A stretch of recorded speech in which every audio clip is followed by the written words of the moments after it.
Making delicious stew is one of the top 10 reasons to own a pressure cooker, and it gets even easier if you can find a few tasty shortcuts along the way. I've been trying out these Kinder's seasoning packets lately and have been quite impressed so far, so I wanted to make a video showing just how easy they are to use. So today I'm meal prepping using these two packets, one for Grandpa's beef stew and one for Texas red chili. They each call for 1.5 pounds of stew meat, so I bought this nice 3-pound chuck roast that I'll split up and cut into 1-inch chunks. This video will be for the beef stew, and I'll post a second separate video right after for the Texas red.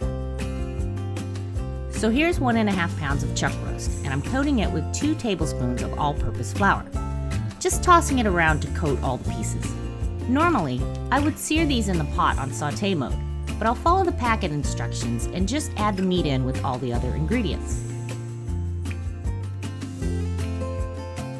Here I'm adding the seasoning packet, some tomato paste, and a teaspoon of Better-than-Bouillon, which is another awesome flavor shortcut and much better tasting than pre-boxed or canned broths. Just stirring to dissolve the seasoning and break up the paste. And the beef just goes right in, spreading it out in an even layer. The packet says to add 4 cups of veggies like potatoes and carrots. This is more like 6 cups total here, but I think I could have added up to 8. These veggies will add more liquid to the stew, and spoiler alert, the gravy in this is crazy delicious. So this will cook on high for 40 minutes. The packet doesn't specifically say whether or not to do a natural or quick release, but I'll follow my general rule to let stews and roast always naturally release for at least 15 minutes, so the liquid doesn't rush out of the meat, making everything tough.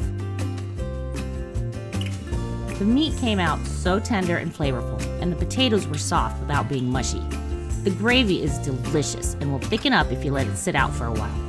And we all know how good a stew is the next day, right? So keep an eye out for the Kinder's packets the next time you shop. They're less than $2 a packet at most grocery stores, $1.68 at my local Walmart. So that's it for this video. I'll post up the one for Texas Red next. As always, the ingredients and instructions are below in the description box. Make sure to like, share, and subscribe, and ring the bell so you get notifications whenever I post a video. Leave a comment if there are any ingredients or packets you'd like to see us try. Thank you so much for watching, and I will see you in the next video. Bye-bye!